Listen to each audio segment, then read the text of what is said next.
দর্শক, আজ জানাবো বলিউড নিয়ে কিছু মজার তথ্য। বলিউডের দুনিয়া অনেক বড়।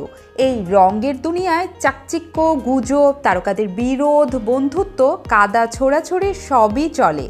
বলিউড তারকাদের হাড়ির খবর খুঁজে বের করতে গণমাধ্যমও সব সময় ওত পেতে থাকে। তারকাদের কোনো বিষয় গোপন থাকবে কেন? কয়েকজন বলিউড তারকার সেরকম অজানা কিছু তথ্য নিয়ে সাজানো হয়েছে এই ফিচার। এসব জানলে হয়তো চোখ কপালে উঠবে, হাসিও পাবে। বলিউডের এক সময়ের জনপ্রিয় অভিনেত্রী ওয়াহিদা রেহমান। পর্দায় তিনি অমিতাভ বচ্চনের মায়ের চরিত্রে অভিনয় করেছেন। আবার তাকে একই ব্যক্তির প্রেমিকা হিসেবেও দেখা গেছে অন্য আরেকটি সিনেমায়। 1976 সালে মুক্তি পাওয়া আদালত সিনেমায় ওয়াহিদা বিগ বি অমিতাভের প্রেমিকা হয়েছিলেন। 2 বছর বাদে প্রেমিকা থেকে হয়েছেন অমিতাভের মা। 1978 সালে ত্রিশূল ছবিতে এই অভিনেতার মায়ের ভূমিকায় অভিনয় করেছিলেন তিনি। বলিউডের প্রয়াত অভিনেতা সুনীল দত্ত ছিলেন রেডিও জকি।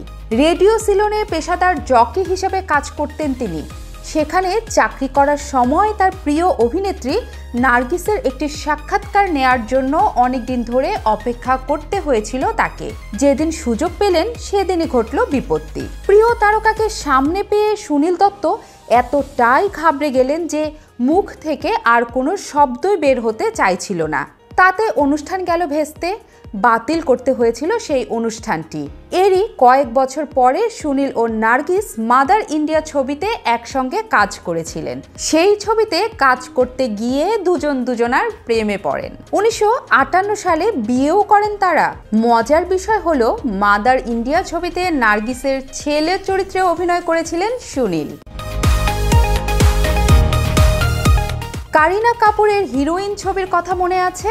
মধুর ভান্ডারকর পরিচালিত এই ছবিটি মুক্তি পেয়েছিল 2012 সালে। ছবিটিতে কারিনা কাপুর 130টিরও বেশি পোশাক পরেছিলেন। আর সেই পোশাকগুলো নকশা করেছিলেন বিশ্বের শীর্ষ স্থানীয় সব ফ্যাশন ডিজাইনার। এখন পর্যন্ত আর কোনো হিন্দি ছবিতে নায়িকার জন্য এতগুলো পোশাক নকশা করা হয়নি। অনিল কাপুর বলিউডের 80 ও 90-এর দশকের তুমুল জনপ্রিয় এক নায়ক। অভিনেতা হিসেবে এখনও তার জনপ্রিয়তা তুঙ্গে। তার পরিবার প্রথম যখন মুম্বাইতে আসেন তখন উঠেছিলেন রাজ কাপুরের বাড়ির গ্যারেজে। প্রয়াত রাজ কাপুর বলিউডের একজন বর্ষিয়ান অভিনেতা, চলচ্চিত্র পরিচালক ও প্রযোজক। ঋতিক রোশন ও আমিষা প্যাটেলের প্রথম ছবি কাহনা প্যার হে 2002 সালে গিনেস বুক অফ ওয়ার্ল্ড রেকর্ডে নাম উঠিয়েছে। কারণ মুক্তির পরের বছর ছবিটি বিভিন্ন শাখায় মোট 92টি পুরস্কার জিতে নেয়। বিশ্বের আর কোনো ছবি এখন পর্যন্ত এতগুলো পুরস্কার পায়নি। আমাদের এরকম নিয়মিত গল্প শুনতে সাবস্ক্রাইব করুন, শেয়ার করুন, মতামত দিয়ে সংযুক্ত থাকুন।